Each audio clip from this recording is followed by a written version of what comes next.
It is Monday. I was going to say Sunday, but it's not. It's bloody Monday. So everyone relax. This is Two Guys, One Cup, an AFL adjacent podcast. It's June the 9th. I didn't even say that, I don't think. Anyway, these intros have got very loose as the weeks have gone on. My name is Will Anderson.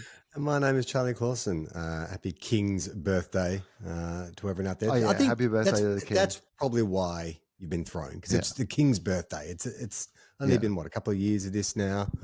Hard to get used to. And I sort of felt like David King's birthday, right? That's what we're celebrating today, isn't it? The birthday of the great David King. Yes. It's David King's birthday. Absolutely. Yeah. The Freeze MND game and David King's birthday. Yeah. David King's, the obvious thing is you get him a new laptop, right? That's the first thing you get David King for his birthday. Great. Yeah. But everyone at the party gets him a laptop. Because they're like, that's all we know. We all got him laptops. What did you think of this round? Like, obviously, Dogs lost, so you probably, and you had the whole weekend to mull over that, so that kind of sucks. But as a neutral, as a supporter whose team had the bye this weekend, I felt it was a rather disappointing round of football. Like, there was no results that came up that were like particularly exciting, or like there was no story to come out of games. Today was good, but you kind of expected Collingwood to win. But like, Richmond taking on Sydney and Sydney get it done quite comfortably. Geelong beat the Gold Coast. I guess Adelaide beating the Lions was something of a story, but the Lions, if they'd kicked straight, they would have won that. Bulldogs losing to Hawthorn's a bit of, Bulldogs, like, you've done it again. It felt like that round of football where I couldn't get into any. The Port Giants game was really ugly and dull, and poor Toby Green got kicked in the bum. North and West Coast was virtually unwatchable. Carlton offered something interesting. It looked like they were going to bottle it, but then they won. So, I don't know. I just came away feeling like, what's the storyline from this week? Yeah. Well, here's what I'm going to say is I'm leaning into the idea that this season I'm trying to consume football as a consumer of football rather than somebody who feels the yoke of having a completely voluntary football podcast that they have to keep up to date. Yeah. I'm actually just going to engage with football on whatever level makes me happy with my level of engagement. So I think I was great flying. Philosophy. I was flying on Thursday night, so we recorded all day. Our other podcast, Tofop, we had a big recording session, and I had to fly interstate that night on the last flight. So basically, I knew things weren't going well when I got on the plane, and by the time I got off the plane, and it was all done and dusted, basically. So I was like, okay, well, that's fine. You know what? Kind of got plenty good on my plate. Right? That kind of happened while I was in international waters. It almost like it didn't happen to me. Exactly. I was out of the zone. Yeah, that's I'd love that. That's like a little comfort tube. You just jumped into something because now you may have been tempted if you had access to your phone or whatever to check the score or whatever. But you kind of like, oh no, I'll just be isolated. When I get off and I'll check the score, and if I've lost, then I just will. That never happened. I was away, didn't see it. I like that idea. Yeah. Well, you know what? I will say this too, because it was the last flight of the night out of the airport, because I needed the last flight because we were recording all day. It was one of those things that happens just occasionally. And it's such a lucky thing when it happens, which is the last flight of the day is one of their international flights that they have to do like something with. So instead of like there being 4 seats in business class, there's like 14 business class seats or 16 business class seats. So they upgrade people who are frequent flyers. And so I got an upgrade into like a beautiful like business class seat, but not just your normal even business class. This is your international. You can lie down. It's got the proper screen and the proper headphones. And I was like, I know this pajamas, plane. got a champagne. I mean, it was basically that, right? I was like, where's my gym jams? It's a 60-minute flight. It's a 1-hour flight, but I'm in my pajamas. I wore them on. I knew this was coming.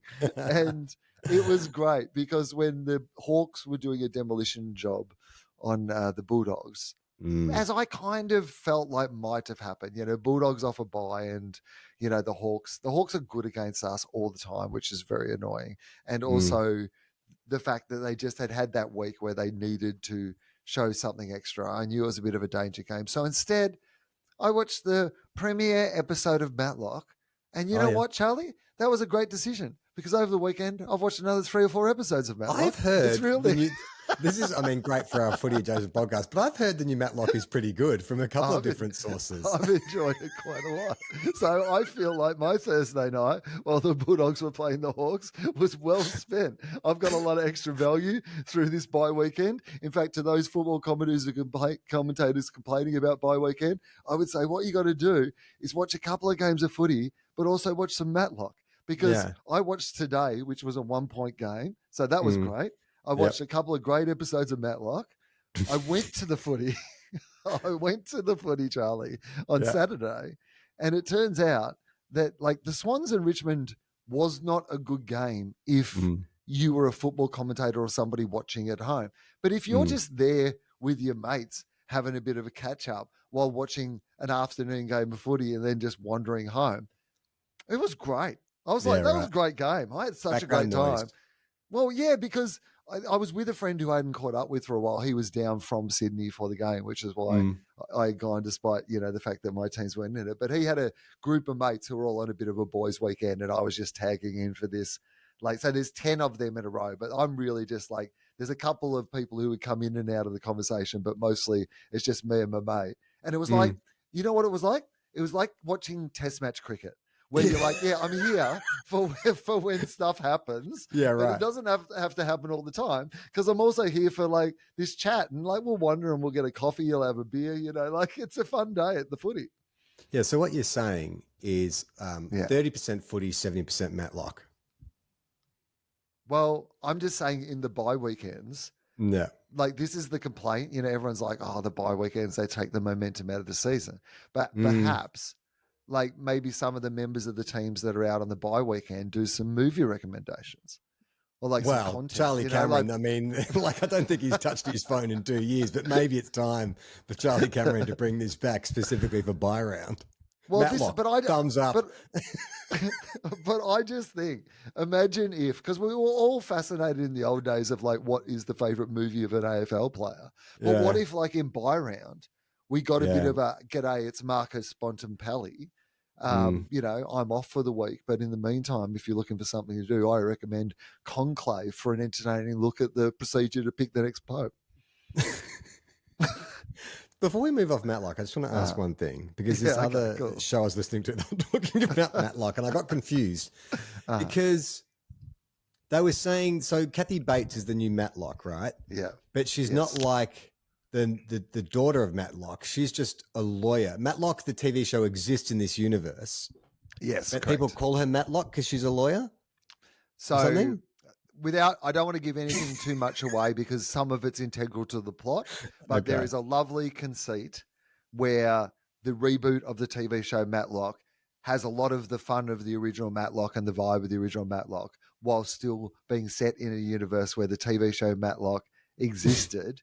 And this character is using part of that story as a cover for her anonymity and what it is she's trying to achieve. And it would do somebody who would like to watch the show a disservice to like find out too much more information about why and how. Because part of what's delightful about it is that they do it in a very clever way. This has been your Matlock update, which I'm assuming they will be doing on all 30 footy shows this week.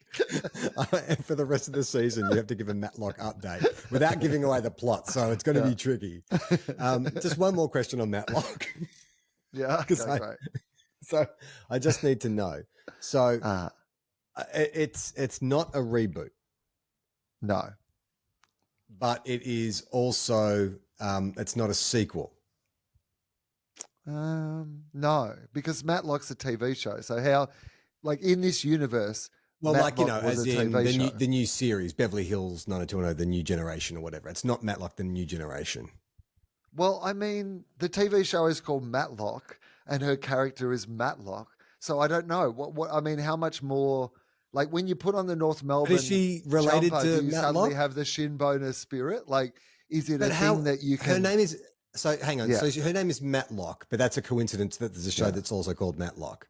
but her name isn't Matlock. Like the reason that she has called herself Matlock in the show is that she has adopted the. Okay, I'll put it in a AFL adjacent way that you can understand. Yeah, here we go. Right? Yeah. So her name is Gary Hocking, right? Yeah. But one day there is this pet food company called Whiskers, and they come on down and they're like, "Hey, how about for 1 week we get you to change your name to Whiskers instead of Gary Hocking," right? So she got sponsored by Matlock to change her name to Matlock. I knew that you were going to go in that direction. And despite the fact that I knew you were going to do it, it's made me absolutely furious that you've done it. Even though I knew that's exactly what you would do with me phrasing it that way. I know you way too well. We podcasted for like 9 hours in a row the other day. Like, that's our version of leading teams. Let's talk about the sliders today, Will, for Fight MND. Great event. Australian of the Year, obviously Neil Danaher was there. Very touching moment. I'm not. Did you see his little lap of honour? Lap of honour. It was like had Ted Whitten vibes, didn't it? Yeah.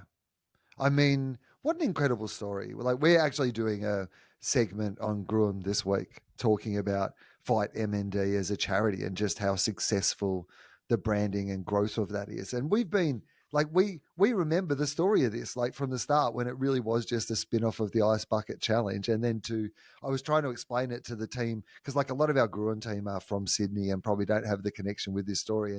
But they know obviously now that Neil's Australian of the Year, that like there is a big story there. And so we were doing some research on it, but I was just trying to tell it anecdotally from just watching it grow, like from this thing that like, oh yeah, everyone's doing this. And we didn't know how long Neil was going to survive. And obviously he was deteriorating. And now to see this journey to it being like $115 million, Australia is world leaders when it comes to money going into research around motor neuron disease. And it's an incredibly wonderful charity, a thing that the entire football community can come together and agree upon. The celebrities who do the slide, every aspect of it is just, but the thing that has just amazed me this week, because I can be a little anti-AI and like, some of the more worrying applications of AI, but what they have managed to do to recreate his voice and give him a capacity to be able to speak and communicating using like, at least using using AI is just, that is one of those things where you're like, well, that could change people's lives. And it has been amazing that for a man who had lost his voice, he still now has a voice. Now, all you have to do, Will, is trust every tech company that they will only do the right thing and it'll be fine. That's right. Yeah, that's fine. I'm sure they'll use it for always. It'll be for good stuff like this forevermore. So, on AFL.com, they're allowing us to pick our favourite slider, vote for our favourite slider. So why don't we do that? Did you see the sliders? Yeah, let's do it. Okay. So, yeah, I did. I saw all of them. So, all right. So let's start with how are we going to do it? How are we going to vote? Well, so we go down Ariane. and then we get to Ariane, and there's literally a tab at the end. We can vote who we think. And is it just a 1, 2, 3? Do we get like a ranking, or is it just who's our favourite? Well, I'm judging by this. It looks like you just who was your favourite? But you can only pick one. We can only pick one. Okay, all right. So we've got to come up then with our criteria. Exactly. But I want to know: are we picking on costume? Are we picking on sliding? Are we picking on like are there other criteria? Like, what do you, or is it just a general overall vibe of how that was? What do you value? What makes a good slider? Because in the past, there's lots of different elements. Like Chris Fagan would be one of my all-time favorite. Has nothing to do with his costume. It just has to do with him ripping a hammy on the way down. So I think how like in some games the medal goes to the person who most epitomized the spirit, right? Yeah, that's right. Best clubman. Yeah. So the Neil Danaher medal goes to the best player on the ground, but maybe we give the 2 guys 1 cup slide medal, which is what we're voting on. 2 guys 1 cup. Which one kind of? That's so. What most epitomizes what we're looking for, I guess, sums up the things that we enjoy the most. So let's talk through them. Ariane Titmus, Australian swimmer. Yep. How'd you feel? She was dressed as Sandy from Greece. Yes. Now, was there an overall, like, is it, because it's not always Australian characters, but every one of these is an Australian. Each one of these, I think it was characters. Neil was Australian of the year, so I think characters. The theme was Australian icons. Like Okay, Neil. right, Neil's that an makes Australian sense. icon, and there are other Australian icons, I believe, was the theme. Okay. So, By the way, also, I believe this is our Met Gala. the big free slide is Australia's Met Gala. well, there was, the one thing, the general thing I'll say about all of them was there was a lack of theatrics this year compared to the past. Yes. Like, I still think of Nick Revolts as sort of being the most memorable. He's Freddie Mercury because he really got into it. So committed to the bit. If I was going to have some criteria, I do like the person who comes out and they either drop a line of the movie character, or if that, it's a, they'll dance like that performer, or they'll do something that references who that celebrity is. Well, it felt like Ariane Titmus did a bit of that, right? Yeah. There was a bit of Sandy's moves like at the top of it, and it felt like to me, without having seen Grease recently, that the moves were, like they were the movie accurate. It wasn't her just giving a bit of a shimmy. It was like she committed to the bit. She'd done her research. Yeah. So I think that's definitely an element of it. And then I guess it's just like what happens when they come off. Like, because some people really give it something when they launch, raise a fist, try and do a backflip, whatever. I mean, Craig Lowndes today, not to skip ahead, but that's where he's going to excel, because he really went off that ramp like he was a race as fast as he could. He was just like, I'm going to flip it. All right, so let's start with Ariane Titmus as Sandy from Grease. Pretty good. Yeah, pretty good. Like, I'm probably not going to win, but pretty good, I reckon. Cadell Evans as Max Gawn. Funniest one, I think.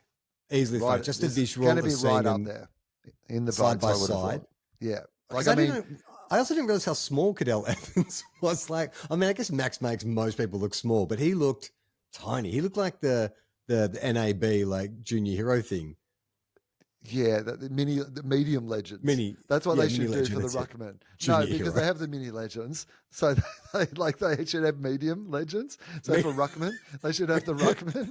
They should have a medium legend, and then they should have the mini legend, just so you get a Russian doll. But I thought this was, I think, Cadell Evans and Max Gawn, mates. Max loves cycling. Whole good link here. Love that personal connection. Then I just thought costume was brilliant. Gone to the effort, did the work, and the Max coming out at the end when he's there at the ground, talking about theatrics and bringing it for the crowd. This is top tier. Going to be hard to beat on the podium from an early stage, I reckon. I agree, but coming straight up after that, is Peter Dacos as Heath Ledger's Joker. Now, why so serious? Like, I remember Peter Dacos as a footballer being like extroverted and loving the big moment, but in his kind of media appearances, I never really saw him being kind of like as extroverted as he was in the field. But he seemed to love this. Like, when he stepped out, he was the Joker. I feel like he should start coming to games. Like I'm not saying Joker makeup, but could there be a Collingwood version for the rest of the season? Could he do like a black and white version of the Joker makeup, and just wear it to games? Like one of those crazy cheer squad people. Yeah, I mean, Collingwood haven't had a lot of luck with their main cheer squad members recently. But there's a vacancy. They need a new freak in the cheer squad. And they know they can trust Dakes and they can keep him behind glass. So everything's fine.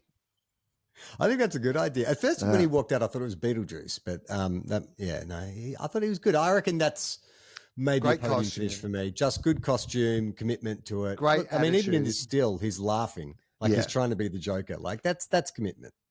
And you know what I loved about that too? It was very two guys, one cup. And it's look, the Joker is not necessarily an Australian icon. But Heath Ledger, who played the Joker, is an Australian icon. He's not dressed as Heath Ledger, by the way. He's dressed as the Joker. But yeah, we get it. I did notice that today. Yeah. One of my favorite things is when you get footballers or football media people talking about stuff that is out of their immediate sphere of expertise, like particularly showbiz. Because the way they would mumble and fumble their way through, it's Barbie Margot Robbie. They couldn't quite separate. And she's playing Margot Robbie. She's playing Barbie. And then they would do their quick 15-second review. Did you see the Barbie film? Oh, yes, I did. It's always like so painful. Oh, Charlie, today I was listening to the the podcast of the Sunday Rub, and Joey, who I love, Lee Montagna, genuinely a really nice guy. Like I've always enjoyed, catching up with him, having a chat with him. And they were talking about Ryan Daniels, who's the Perth, Western Australian sports reporter from over there, who does stuff on the Sunday Rub, and Mitch Cleary, who's been doing some stuff in studio. And they were referring to them as Batman and Robin. And then they said who would be the Batman and who would be the Robin. And Joey said that Mitch Cleary would be more like the Batman because he has the glasses and he could take them off. God bless him. I was at the movies with our mate Sam last week, and a trailer for Superman Reborn or whatever it is, the new Superman film came up. We got into Batman Reborn. Halfway through we got in halfway through the trailer, so we're sitting down, and he's flying. At the end, he turns to me and he's gone, "So is that Superman?"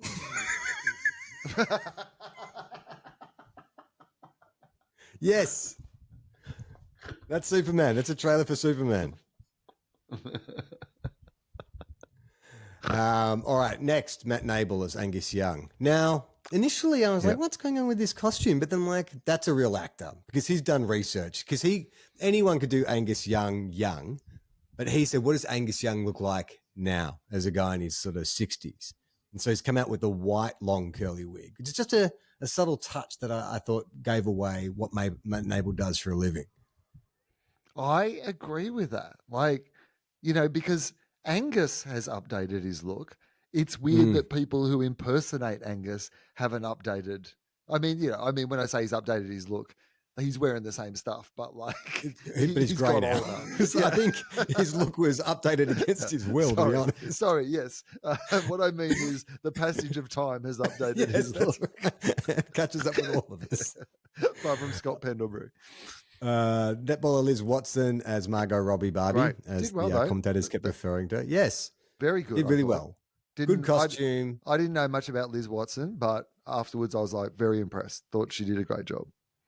Matt Shervington as Chris Hemsworth, Thor. Yeah. Now. Yeah. I have some thoughts. Yeah. I thought there was a great opportunity here. For a hammer joke? For many hammer joke, but also to kind of he first entered the public consciousness wearing that super tight Lycra sprinter's outfit running towards our screens in slow motion. Yeah. And it was impressive. I'll be honest with you. As a young man, I was like, wow. We all remember it. This was a great chance to bookend that moment in freezing cold water. Mm-hmm. He should have worn the exact same outfit, but this time he comes out and it's just a peanut. Yeah. Well, I don't think it would be a peanut, though. I think it would just be normal size. Like the ice, right?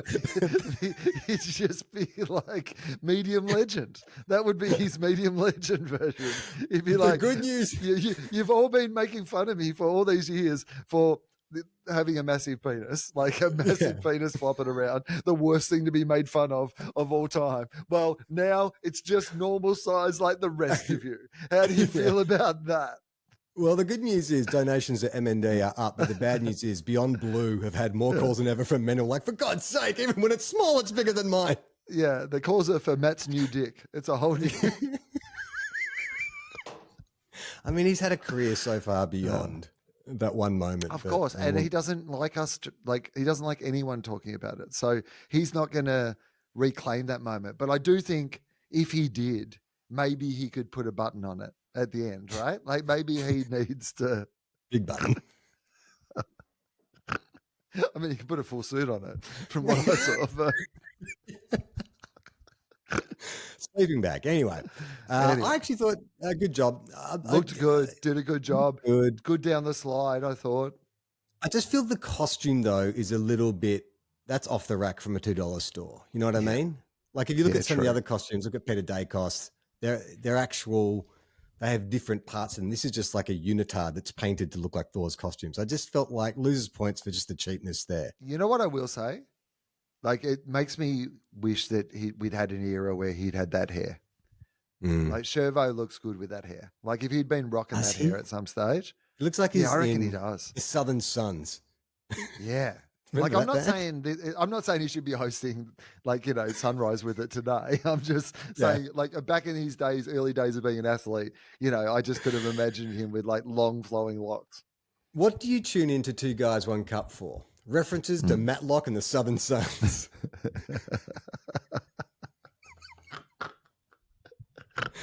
Alyssa Healy. Yeah, good. As Sharon Strzelecki. Kath and Kim.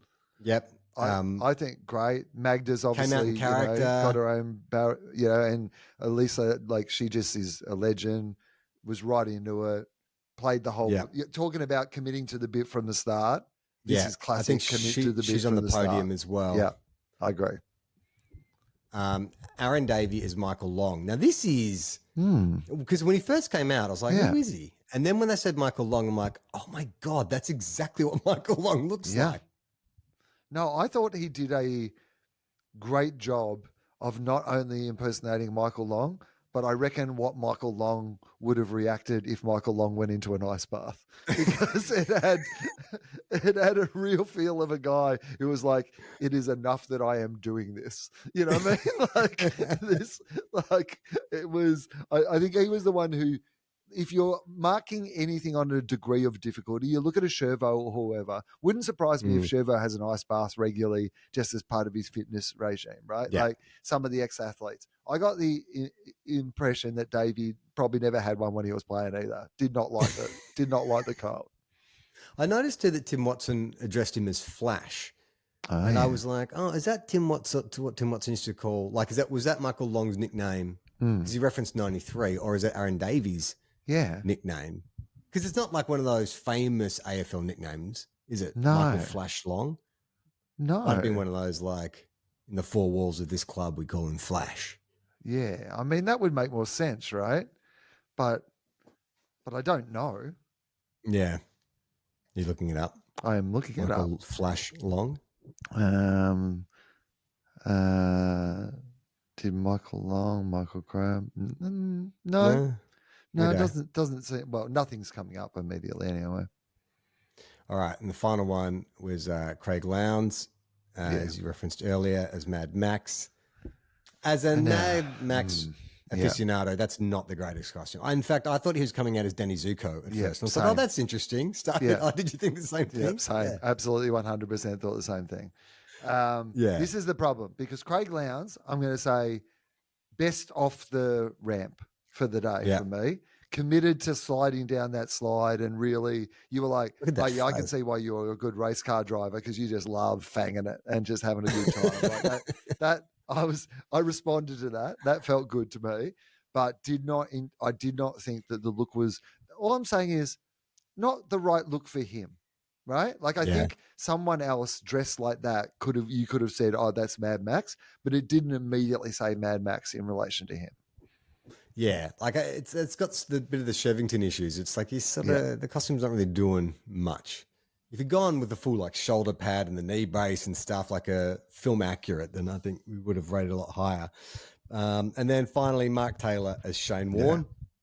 Yeah. Now, firstly, do we feel just like what do you got in the wardrobe? Mark Taylor just was like, that's the person who hates going to the fancy dress party. He's like, I'll put on this hat. Yeah, I'll be a hat man. It was. I mean, of course, it works so beautifully for this event. Shane Warne, it's happening in the at the ground. He's so synonymous with Mark Taylor. Would have played there with him. It would have been bolder to go as himself. Like, and just said, I'm an Australian icon. Me, Mark Taylor, the guy who scored the most runs ever in Test match cricket for a while. Remember me? It's me.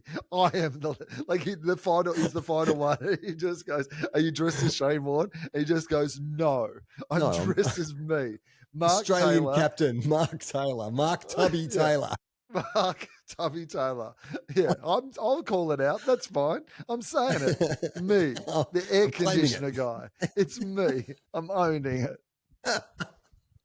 Okay, fair enough. No, you're not going to make the finals. Okay, so let's take a look at So we've got Ariana Titmus, Cadell Evans, Peter Dacos, Matt Nable, Liz Watson, Matt Shevington, Alyssa Healy, Aaron Davey, Craig Lowndes, Mark Taylor. So on the podium, yep. Let's pick 3. I'm got Cadell Evans. Yep. Peter Dacos. Yep. Okay. And Alyssa Healy. Yeah, Liz Watson. I would have tossed a coin on Liz Watson and Alyssa Healy, but I'm going to go with Alyssa Healy.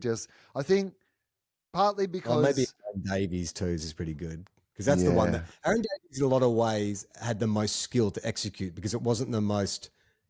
Michael Long does not have an iconic look, but then he doesn't have like a Sherlock Holmes style. Yeah, well, you don't immediately think of a Ned Kelly helmet or whatever when it comes to Michael Long. Yet when he put the look together, you were like, "Oh no, that's Michael Long." Yeah. So you've got to give him something. So maybe it's all right. So final 4 then. I think it's Davey, Healy, Dacos, Evans. Yeah, that's not bad. I mean, I think special commendation to Shervo, Liz Watson. I mean, they all did great, really. But who's I think in terms of the 4 quadrants of entertainment, it was Cadell Evans. Cadell Evans. It was the funniest. I think it's Cadell. It looked great. They brought out Max, so that was like the kind of performance bit. It had the most. Peter Dacos, just because he looked like he was having fun. Yeah. Alyssa Healy was really funny. I mean, I don't know. I think Cadell Evans, instinctively, I think Cadell Evans. And I think, what the good thing about the Cadell thing is it's a win for Max. And, he can say that to Stephen May. You go, well, you know what? I was going to ask you about that. That's the next thing. That's the next thing I was going to ask you. So, did Charlie, you see that moment at the end? If we were a proper football show, it'd be like, well, speaking of icy, Charlie, what about the reception that Stephen May gave Max Gawn at the end of the game? Well, as we are recording this, I've just clicked Cadell Evans. He's currently coming equal second. Peter Dacos is the crowd favourite. Oh, yeah. According to AFL.com. That makes a lot of Collingwood supporters would jump on that. So. That's why they had to stop voting for Mark of the Year because the Collingwood player would always win it. What is Stephen May's deal? Yeah. I mean, it's you just sort of add up, the fight at that restaurant, the best and fairest where he said they should have won the grand final. Yeah. Then going up to your captain after he didn't intend to make a mistake. No. And giving him some advice, after the siren. Well, what's going on there? I mean, just unlucky. Just an unlucky bloke who always seems to be where stuff's doing going wrong. Stupid things. Just an unlucky bloke who just always happens to be at a pub when there's a fight. And then somebody's headbutting his hand. He's just an unlucky bloke. Sometimes that bloke's his teammate and they're at a wine bar. He's just an unlucky bloke. Sometimes he's just having a quiet beer or two pre-season when he's got an injury and he's on a massive contract because he's an unlucky bloke who is just always at the wrong place at the wrong time. No sarcasm detected there. I don't know, really. I don't actually know if Stephen May might be the best bloke in the entire world, but if he is, he has a good way of hiding it when he's on the football field. And off the football field too. Yeah, all over the joint. Oh, yeah, it's weird. The other thing that caught my eye this week was this clandestine meeting between Andrew Dillon and Bailey Smith and Chris Scott. And who else was there? Ricky Nixon, Wayne Carey, Stephen Hocking, and Andrew Mackey. So it was all the Geelong bigwigs and Andrew Dillon. Bailey Smith, great season. Yeah. Obviously, bringing possibly crowds Brownlow favourite. Possibly Brownlow favourite. Has this happened before where the head of the AFL is like, listen, you're a role model. Listen here, Jordan De Goey. Listen here, Dane Swan. I don't know if it happens all the time, but I imagine it has happened before. But also, we're in a new world where in the old days... Is it the Cats calling the AFL to, hey, come pull our kid into line? Or are the AFL saying, hey, we want to pull your kid into line? Who instigated the call? Interesting. Well, I think it would be done delicately because you don't want to... I think what the AFL would be dealing with is the fact that Bailey has suddenly become... he was already pretty hot property. He commands his own big audience which is something that, he has a higher social media following than the competition does, like in a lot of places. And so he suddenly in this new media world has an enormous amount of power because he has this separate audience. He is valuable to the AFL. And I would imagine they're like, we want him on the same side as us. Like it is better for us to not be enemies. We don't want this to be a situation where he's good for the game. He's bringing people in. He's like we want him as part of our team.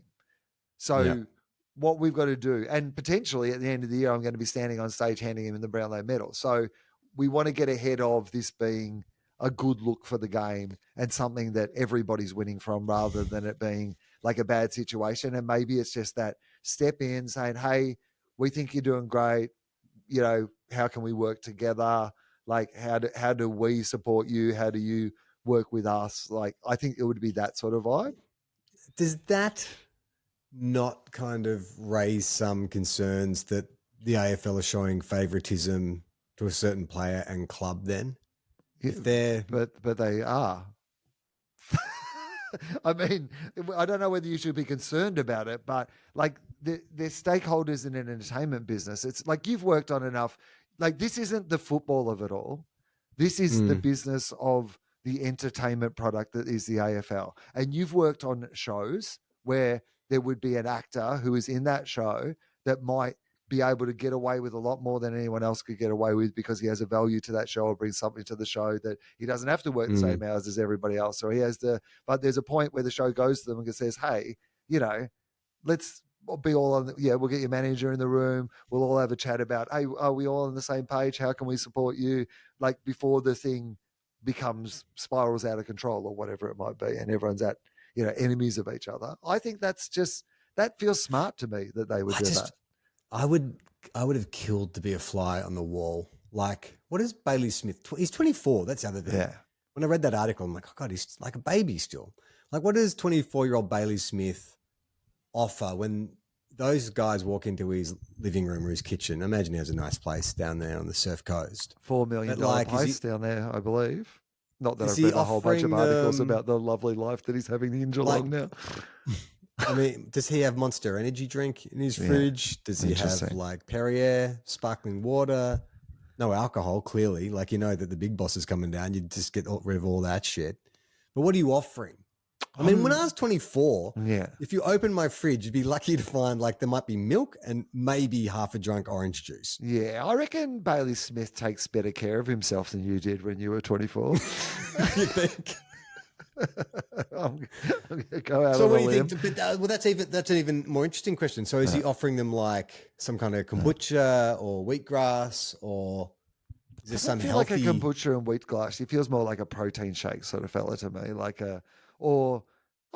Maybe like a. Is he offering coffee, tea? Would he make it himself? Yeah. Shirtless. I mean, he doesn't own his shirt. He just dazzles Andrew Dillon with how hot he is. He's just that's what he offers Andrew Dillon. He offers him a shirt. He goes, do you want this? I have no use for it. People keep giving me shirts and I don't know what to do with them. Would you like to take some home? I've got this sponsorship with Cotton On. It's ridiculous. I wear the least amount of clothes of anyone in Australia. Could you please take these T-shirts away with you? Yeah. Oh, man. Well, amazing that he could win the Brownlow. Considering, I mean, he was a good player at the Dogs, but I never thought he had this kind of potential. I mean, I would like to hear from Geelong fans. I don't actually want to, but like... That was the quickest disclaimer. I don't think you even got the first part of the sentence out before you immediately retracted it. Yeah, hadn't even got what I was going to hear about out before I was like, please don't tell me about it. But has his disposal got heaps better, or is he still getting a lot of the ball but not being the most damaging of disposers? That would be my question. Because at the Bulldogs, he was able to get the ball a heap. He just wasn't very dangerous with his disposals. I mean, look, I'm not 100% au fait on how the Cats' current game plan, but the Dogs and the Cats played very different styles of football once upon a time. Dogs and Cats are different. Have you ever noticed? I know, very different. Have you ever tried airline food? It's terrible. It tastes terrible, Charlie. Why don't they make the whole plane out of the black box recorder is what I ask. But the Dogs have built their game on like speed, precision, and skill, whereas I feel like the Cats are more of a kind of a kick mark games, surge the ball. So it's more of an endurance thing. So it I imagine suits his skill set. Yes. Yeah. That's what I'm trying like to get running all day, because he is like a gun runner, like a gun gut runner. Like There's he's no elite, body AFL fat. elite. He's got nothing holding him back. No, but that's his strength, and getting it. He's never had a problem getting it.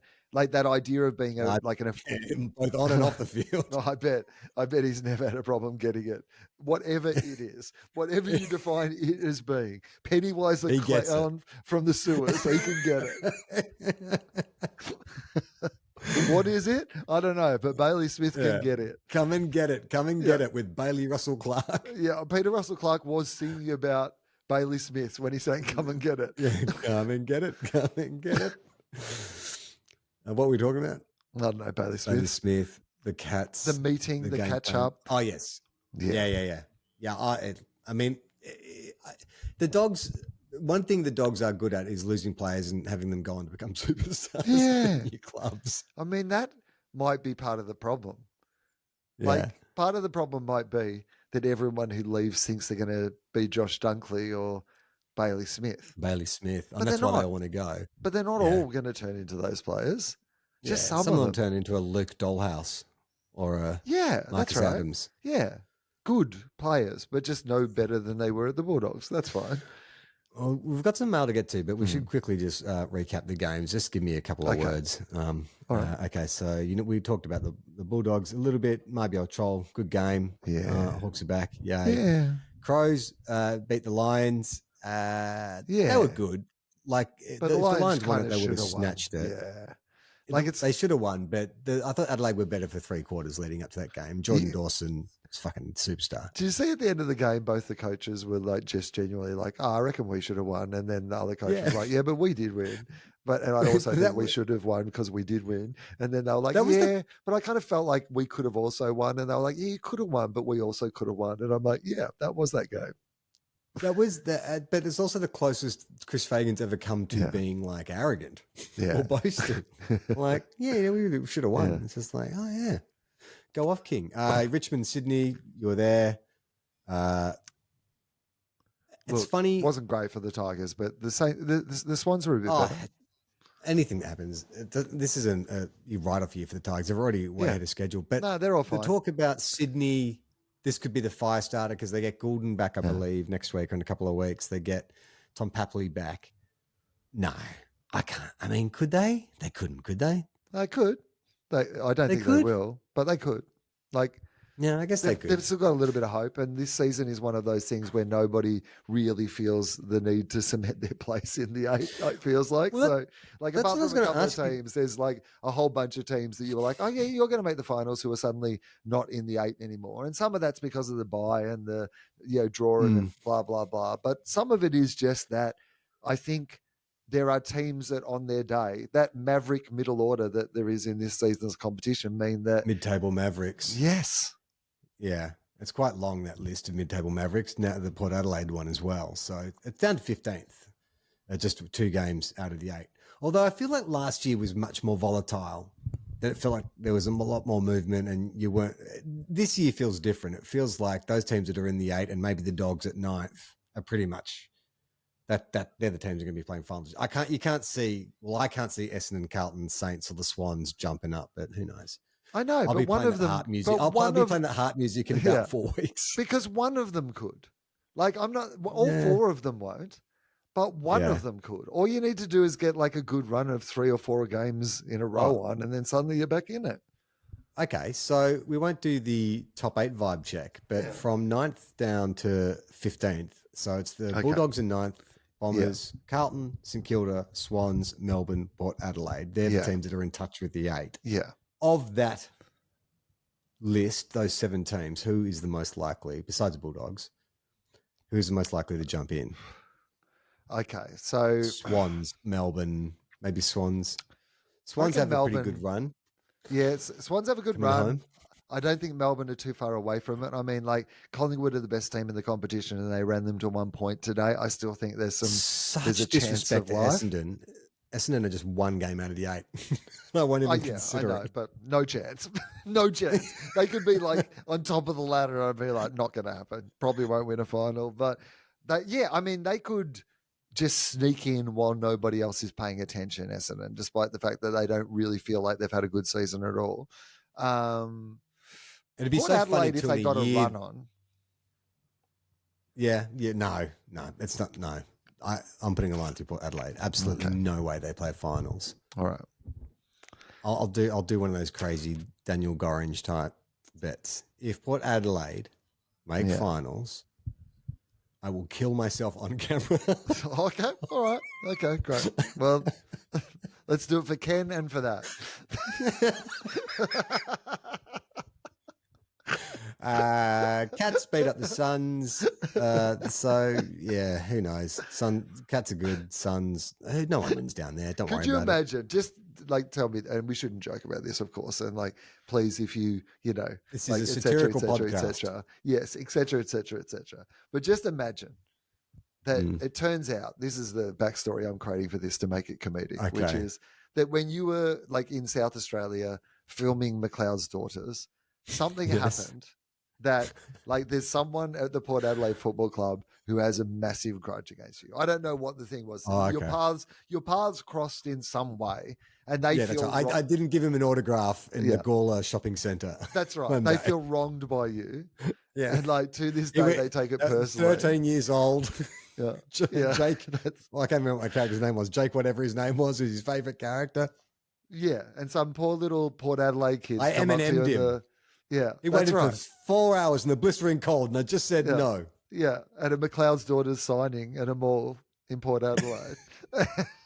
and so has been harbouring that grudge since that day. Hears that you've pledged on the podcast that if they make the finals, you'll take your own life on camera as a publicity stunt. And he rallies the troops to get it done based on just hating you. Would that be amazing?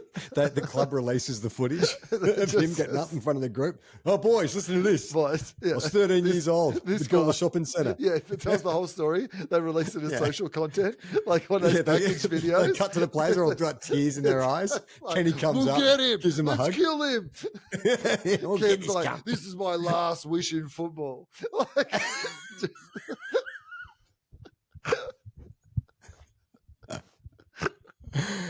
All right.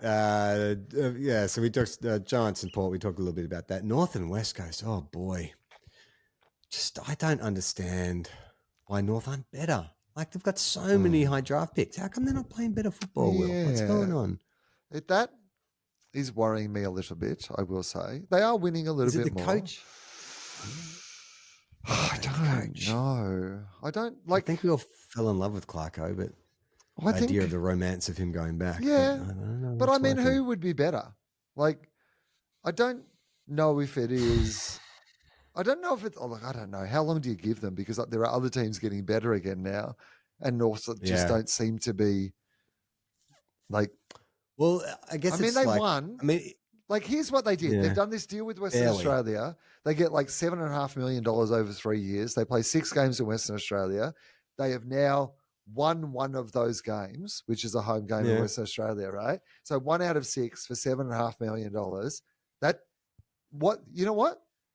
I'm going to reframe this. That might be the most valuable game North Melbourne have played in the last 6 or 7. Like, is there a more valuable? Like, literally, have they had a more valuable win since then to win that game, a home game in Bunbury? Maybe Bunbury will become their fortress. Maybe they'll be unstoppable in Bunbury. The Bunbury ruse. Maybe that's where they'll find some. Maybe they're making some moonshine shinboner spirit over in Bunbury, Australia. Right. I was going to say some black market shinboner spirit, but I guess it's all like kind of black market, isn't it? All right, let's get to the mailbag. If you want to get in touch with us, you can. Go to everyonerelax.co. There's a little contact form. Just choose 2 Guys, 1 Cup from the drop-down menu or 2 Guys, 1 Cup AFL@gmail.com. We love hearing from international listeners. This is a international listener who's actually in Australia. You might remember our American friend, Kevin. He said, hey, guys, I've returned to share my international perspective on the occasion of footy's triumphant return to Manuka Oval this weekend, in which we all learned that GWS are frauds and cannot be trusted in Canberra. Yeah. So as you'll recall, Kevin went to see the Giants play the Bulldogs in Canberra a little while back. Sorry for taking so long to write about my round 7 trip to my first footy match to see the big sound take on Will's Doggies in Canberra. But I returned to a crumbling democracy and have been a bit busy with that. Here's a few random clobservations. I think you do that better, Charlie. So number 1, we took a cab from the train station to the Hyatt, but the cabbie and the check-in clerk at the hotel asked why we were in town. And when we said for the footy, they both replied, wait, the footy's in town this weekend? Safe to say that footy mania was gripping the capital. Yeah. That said, the number of people wearing jumpers and scarves steadily grew over the day. Okay, it was fun to tour Parliament House and see whole families, including small children in their Doggies and Giants' finest, coming together to share a moment of unity, scowling at life-size painting of Tony Abbott. Cool. The feeling of walking into the ground, seeing the pitch, seeing the lights is something I'll never forget. The crowd was incredibly into the match. The game is much faster in person than it is on TV, and in a strange way, slower. The pure athleticism on display doesn't come through on screen. I was rapt. There was kick to kick after the match, though we were unable to find a vendor for hot jam donuts. They did have something called fried donut gems, which sounds like something you'd see a urologist about. My wife had an ice cream sundae with Cadbury Flake over the top, and she declared it made up for the lack of hot jam. Okay. One difference I noted is that in-stadium video boards are actually playing the Fox Footy feed that's on TV. Back home, virtually all professional stadiums have in-house video production teams. They may share cameras with national crews, but they do their own production work. I attached a screen grab of me wearing the blue shirt. Okay, so I'll share this into the socials. It's Kevin sitting behind the goals in his blue shirt. I had a great time. I started following the USAFL and will be attending the regionals in Kansas City here in a few weeks. We met so many kind people, all of whom were quite surprised to see Americans in Canberra, let alone at the footy, and were rapt to share in our experience. When asked how long we were in Canberra for, we said a day and a half and agreed, and they all agreed, that's about right. When you consider that GWS couldn't be asked to play all 4 quarters in that match against the Bulldogs, us not spending the whole weekend in Canberra does seem fair. Please thank all your listeners for the tips on how to enjoy the match. Play on, not 15. Oh, that's great. Thanks, Kevin. Thank you, Kevin. That's really good. If you want to get in touch to let us know your international perspective on Aussie rules, please do. Now, Will, we started something last week talking about which coach we thought could go up the ladder the fastest, and the inbox has been running hot. Great. With people wanting to know our opinions on coaches competing in specific events. This is from April. I just heard your latest episode, and there's one thing that my partner and I discussed that might suit your call out for who is the best at blank. Which coach is best at jumping? Which I have this belief that you must be really good at jumping to play AFL. Oh my God. Seems like all the best catches are always in the air, so you must have to be really great at jumping high to be one of the best players. Yet this skill is in discussed. Which coach do you think can jump the highest? Hang on. So who sent this in? This is from April. April. Okay. All right. What? Well, it's just so funny. I was having a conversation the other day with somebody who was talking about how, like, I described AFL as jumping. Like, and I was like, that's not something that I've ever really thought about being like a huge component of the game. And they're like, they jump all the time. And I'm like, what are you talking about? I said, like, they jump for marks and stuff, but they don't like jump all the time. She's like, they're constantly jumping. And then they're bouncing around. And then since then, like, I've just been like, oh, actually, they do jump a lot. Like, it's not really something we talk about, but they jump all the time. So it was just the fact that this observation has been made makes me seem like a fool. And I was like, what are you talking about? They don't jump. It's in the zeitgeist. Yeah. Okay, so we can rule out certain coaches like Ken Hinkley, Ross Lyon, Chris Fagan. They ain't getting off the ground, not with their hips, not at their age. No, I don't think so. I don't think either. No, I don't consider any of them jumpers. Now, Fly seems lightweight and still quite fit. Springy. I feel like he's leap. And like even the nickname Fly, it just feels like he would be able to fly through the air. You know, like Dean Cox. Do you think he's still got spring in the step? I mean, he's pretty big. It's a lot of weight to throw up into the air. I don't think he was a ruckman. He was a ruckman, but it wasn't like he had a huge leap. Like most of the rucking is jumping into someone. It wasn't rather than. No, that's right. So no, I'm going to say Probably not.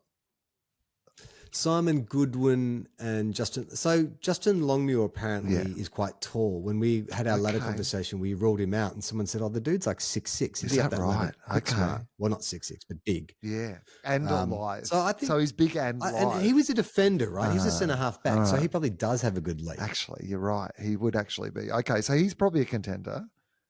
Dimmer? Yeah, Dimmer. I reckon probably. Although, like, what's his weed for? Does he have like hip pain or knee pain or something like that? Isn't that? You can get high. Yeah. Oh, you're a good jumper? No. Lung capacity, right? We'll do lung capacity. I've got that one. I think that I imagine he's got some sort of chronic pain, is what I was suggesting, that might prevent him from being able to. Because this is what we don't know. High. A lot of these coaches are ex-players, and you just don't know if they're carrying like a bad knee, hip. Exactly. That's what I was going to say about Michael Voss. I reckon Michael Voss is I reckon his hips and knees would be screwed. I don't think he's getting off the ground. What about Chris Scott, Brad Scott? Yeah, they don't feel like guys who'd. Adam Uze used to. He was quite. I reckon the Scott brothers would be the sort of guys if he said, "Show us how high you can jump." They'd be like, "Fuck off." I think that would be so in every one of these coaching contests, though. I think that would be the response. I know, but I think this one they'd be like, "Fuck off." Like, okay, are we really mean this? Fuck off. Yeah, on behalf of me and my brother, fuck off. Okay, well, I'm happy to go with Justin Longmuir. Adam Uze is the only other one. Bevo's a skater. Bevo's a skater and a surfer. Like, he could do an ollie. Like, maybe Bevo comes down with the skateboard and says, "I can't jump high, but watch me do this ollie. Watch me kick flip, do a rock out of fakie." I don't know. Instinctively, I think Simon Goodwin, Justin Longmuir, Adam Uze, those younger sort of fitter coaches. Yeah, and something about Longmuir. I'm just like, I don't know, because he's long as well. Like, it feels just feels right. Feels right. Be able to jump. Yeah, I think. Yeah, I reckon he would be a good jumper. That feels feels like a good one to lock into me. It's not Matthew. Yeah, and I feel bad that it's not that we. No, that's not Nixie. It's not Adam Kingsley. No, I'm happy to. And we overlooked him last week. We did not rate his ladder climbing ability. Yeah, no, that's true. We owe him one. Tassie may not be getting a team. Oh yeah. But Tim has some thoughts. As a fellow fan of bad ideas, I thought I might interest you in this. We were in Hobart last year, and one morning we woke up to see a massive cruise ship parked in the harbour. Look at that, everyone said. It's bigger than the MCG, everyone said. And it really was. Yeah. So why not build a football stadium on a cruise ship? Love it. Not only could Tassie play their home games on the boat while it's docked at Hobart, but it could also make its way up to Darwin and play games in much kinder conditions. You could have a gather-round cruise around Australia, the world. The possibilities are endless. Can you grow grass in a boat? Probably, right? We can do this. Oh, man. And we should call it multi-purpose sea ground. Yes, the MCSEAG. Sorry, I've gone too far. No, you haven't. Nah, it's great, Tim. We perfect. love it. This is the two guys, one cup. The MCG. Are you kidding me? Like, playing games, and I get to say a step further. This is how we take the game international. We literally take it into international waters. And this is this is where your players that have run into trouble with the law. We could have like a Suicide Squad style, like ex-AFL players who've like been Jordan running. He's played 22 games this season. We're playing in international waters. He's like now the most durable player in the AFL. Now that we're in international out of any waters. Australian jurisdiction. Yeah, I like it. I mean, even that idea of, that idea of using it as a train. Like, I mean, if the players lived in Melbourne, they could just like get on your kind of cruise ship over to Tassie for the games, do a captain's run like on board the ship. I think it's a great idea. Yeah, I think it's a really good idea, and the cruise ship idea, because then it opens up to sort of off-season stuff as well, right? Like you bring back AFLX, run it as a summer comp on the boat when you're cruising down around the But Pacific. I mean, also just the opportunity, like gather round style. Like a lot of these cruises, like obviously they'll have like the main sort of, vibe of what they're there for, but then they've got like comedians or rock stars or entertainers or whatever. So this is an opportunity for like not just sportsman's nights. Yeah, sportsman's nights, cashies. What's like, that Russell Robertson's band? What's the one that you used to play in? Not 6 and Out, but like whatever they were called. Something like that. Yeah, play on halftime, the siren goes or something like that. Bounce the ball. Right? I think, Greg Champion. Like Greg Champion to be cleaning up on these cruises, right? The AFL should, forget bloody trying to win Bailey Smith, though. They get onto the MCG right now. Yeah. The AFL should buy a cruise ship. Imagine if Andrew Dillon comes out and he goes, look, I had a big night at Bailey Smith's place the other night. We've got some ideas. Firstly, we're buying a cruise ship. We're selling Marvel. It's going to be we're buying a cruise ship. All right. That is Two Guys, One Cup for this week. The only podcast you come to for footy chat and Matlock updates from now on. And coach competitions. And coach competitions. If you want to support the show, you can go to patreon.com/everyonerelax. Episodes go up early, not for this show, but our other podcasts, Tofop, Philosophy, and why did we do another one? Tofop, Philosophy. No, that's it. We occasionally do other shows, but they go up early on our Patreon. You also do get full videos, ad-free episodes as well. Will, where can people find you on stage telling jokes? If you're in Queensland, Wynnum Fringe. If you're in Sydney Comedy Store, and I'll be at a bunch of other places as well, including I'm coming to Canada for some shows. So if you happen to be listening, one of our international listeners who is near Montreal in Canada, comedy.com.au is the place to find all the information of where I might be. All links in the episode description or episode notes, whatever you call it. And we'll be back again next week. Play on, not 15. Well.